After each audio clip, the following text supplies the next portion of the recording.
शादी एक ऐसा पवित्र बंधन होता है जिसमें पति पत्नी एक दूसरे का साथ निभाने और जीने मरने की कस्में खाते हैं। यह एक ऐसा नाजुक रिश्ता होता है जिसकी डोर विश्वास के धागे से बंधी होती है। लेकिन क्या हो जब पति पत्नी में से कोई एक अपने ही साथी के साथ विश्वासघात करे और अपनी शादी रूपी खूबसूरत रिश्ते का गला घोंट दे। आज हम देखेंगे कि पति पत्नी के पवित्र रिश्ते के बीच किसी तीसरे व्यक्ति के आने से कैसे इस रिश्ते में दरार आ जाती है और फिर कैसे एक जुर्म की दास्तान लिखी जाती है। नमस्कार दोस्तों, आपका स्वागत है हमारे YouTube चैनल मर्डर मिस्ट्री कहानी पर। तो यह बात है सन 2013 की।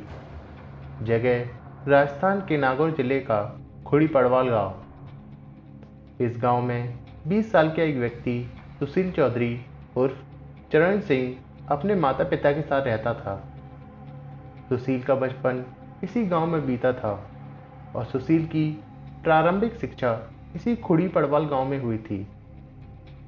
अपनी आगे की कॉलेज की पढ़ाई के लिए सुशील अपने माँ बाप के साथ राजस्थान के ही जोधपुर जिले में चला जाता है ताकि वह अपनी पढ़ाई एक अच्छे से कॉलेज में कर सके। जोधपुर में वह बोरुंदा थाना इलाके के पटेल नगर में रहने लगा था। सुशील के घर वाले ज़्यादा पढ़े लिखे नहीं होते हैं। वे सुशील की शादी के लिए काफ़ी चिंतित रहते हैं। उन्हें लगता है कि यह सुशील की शादी के लिए सही उम्र है और वे सुशील की शादी करवाने का फैसला लेते हैं। सुशील की शादी जोधपुर की एक लड़की सीमा के साथ तय हो जाती है। सीमा की उम्र मात्र 16 साल की होती है। सुशील और सीमा का यह विवाह बाल विवाह होता है, इसलिए सीमा अभी अपने मायके में ही रहती है और वह गौना होने के बाद ही अपने ससुराल जा सकती थी। आपको बता दें कि गौना एक प्रथा होती है जो कि कुछ जातियों में प्रचलित होती है। यह प्रथा वहाँ होती है जहाँ पर बाल विवाह होता है। हालांकि बाल विवाह एक दंडनीय अपराध है। ऐसी जातियों में लोग अपनी बेटी को तब तक अपने ससुराल नहीं भेजते हैं जब तक कि वो बड़ी नहीं हो जाती। हालांकि इस बीच उस लड़की का पति अपने ससुराल आ जा सकता है। कुल मिलाकर देखा जाए तो सीमा अभी अपने मायके में ही थी। सीमा अपनी और दो बहनों प्रियंका और बबीता के साथ रहती थी और वह अपनी तीनों बहनों में सबसे छोटी थी और प्रियंका उनकी सबसे बड़ी बहन थी। कुछ समय बाद सीमा के पड़ोस में एक लड़की रहने आती है। समय के साथ सीमा और उस पड़ोस वाली लड़की में बातें होने लगती हैं और बातों ही बातों में सीमा और वो लड़की काफ़ी अच्छे दोस्त बन जाते हैं। धीरे से सीमा उस लड़की के घर में आने जाने लगती है।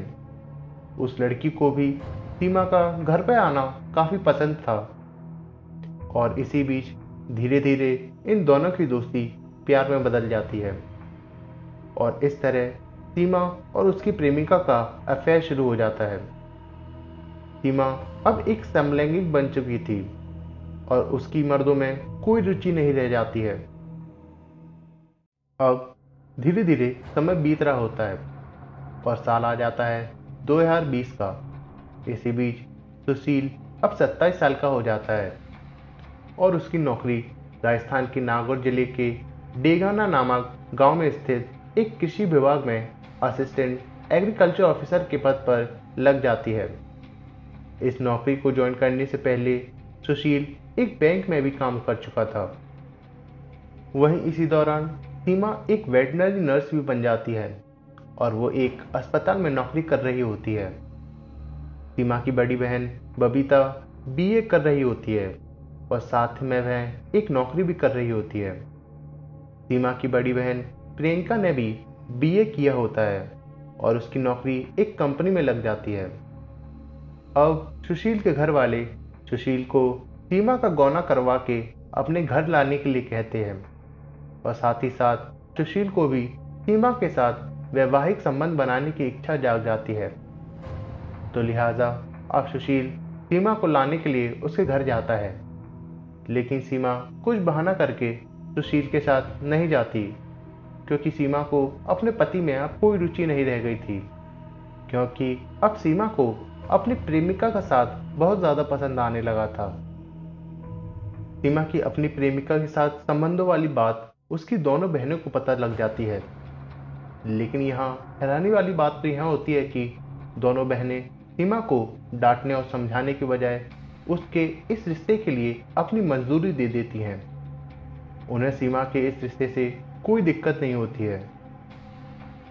अब यहाँ सुशील सीमा के लिए तड़प रहा था। साथ ही साथ सुशील के घर वाले सुशील पर सीमा को घर पर लाने का दबाव भी बना रहे थे। सुशील अब रोज सीमा को फोन करता और उससे वहां आने के लिए गुजारिश करता, लेकिन हर बार सीमा वहां आने से मना कर देती। लेकिन अब सीमा अपने पति के बार बार फोन करने से परेशान हो चुकी थी, क्योंकि सुशील अब सीमा और उसकी प्रेमिका के रास्ते का कांटा बन चुका था। इसलिए अब सीमा के शैतानी दिमाग में अपने पति सुशील के पीछे छुड़ाने का एक विचार आता है और सीमा अपनी दोनों बहनों के साथ मिलकर सुशील को अपने रास्ते से हटाने का पूरा प्लान बना लेती हैं। सीमा के इस प्लान में एक भिया राम नामक शख्स भी शामिल होता है, जो उसी की बहन प्रियंका की कंपनी में काम करता था और वह प्रियंका का एक अच्छा दोस्त भी था। तो प्लान के मुताबिक 10 अगस्त 2020 का दिन चुना गया था। इस दिन सीमा अपने पति सुशील को अपनी बहनों के घर बुलाती है और साथ ही साथ उस घर में एक छोटी सी पार्टी भी रखती है। इस पार्टी में भिया राम और सीमा की दोनों बहनें प्रियंका और बबीता भी मौजूद होती हैं। पार्टी के दौरान सुशील देखते ही देखते बहुत सारी शराब पी लेता है और नशे में धुत हो जाता है। इसी बीच मौका देखकर भिया राम सुशील की शराब में नींद की गोलियां मिला देता है, जिसे पीकर सुशील बेहोश हो जाता है और अब सीमा अपना खूनी खेल शुरू करती है। सीमा सबसे पहले अपने पति सुशील को एनेस्थीसिया का इंजेक्शन लगा देती है, जिसके बाद वे लोग बेहोश सुशील को बाथरूम में ले जाते हैं, जहां पर सीमा इलेक्ट्रिकल कटर की मदद से अपने पति की बॉडी को 6 टुकड़ों में काट देती है। वह उसकी गर्दन, हाथ पैर और उसका धड़ सब कुछ अलग कर देती है। इतना सब करने के बाद भी उसका मन नहीं भरता।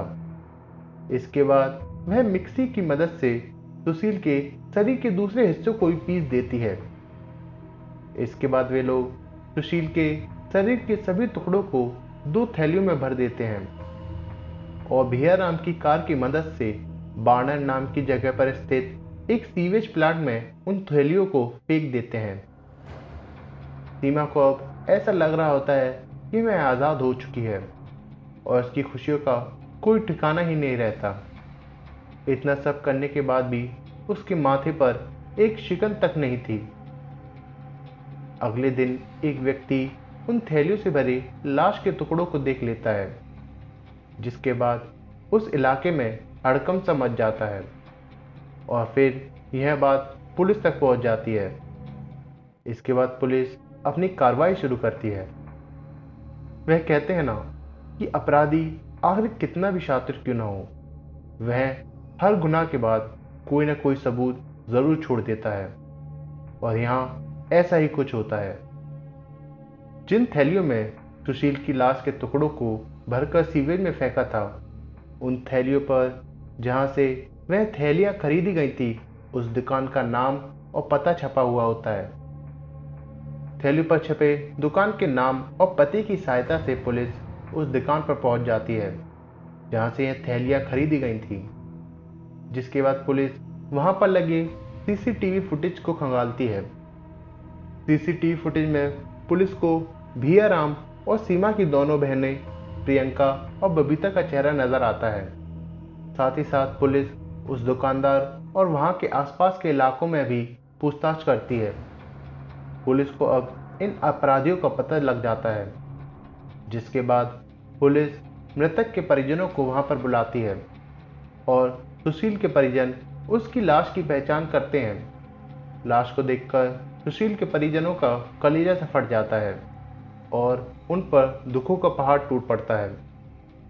पुलिस बिना समय गंवाए उन अपराधियों को अपनी गिरफ्त में लेकर उन्हें जेल में भेज देती है। कहते हैं कि प्यार की कोई सीमा नहीं होती। अगर आपका प्यार सच्चा है तो आप बड़ी से बड़ी मुश्किलों का सामना हंसकर कर लेते हैं। लेकिन यदि वही प्यार विश्वासघात में बदल जाए तो फिर वही व्यक्ति बड़े से बड़ा जुर्म करने से पीछे नहीं हटता। प्यार की ताकत की अगर बात की जाए तो माँ बेटी का रिश्ता सामने आता है। माँ बेटी का रिश्ता दुनिया का सबसे खूबसूरत रिश्ता होता है, फिर चाहे माँ सगी हो या सौतेली। माँ बेटी के संबंध पर हमने एक वीडियो बनाया है जिसमें एक सौतेली माँ अपने 6 साल के बेटे का खून कर देती है। यदि आपने उस वीडियो को नहीं देखा है तो फौरन देखें, जिसकी लिंक आपको इस वीडियो के डिस्क्रिप्शन में मिल जाएगी। आज के इस वीडियो में हमने देखा कि कैसे विश्वासघात नामक जहर शादी रूपी पवित्र रिश्ते का अंत कर देती है। आपको क्या लगता है कि एक पति पत्नी के बीच कैसी समझ होनी चाहिए? अपनी राय कमेंट बॉक्स में ज़रूर लिखिए।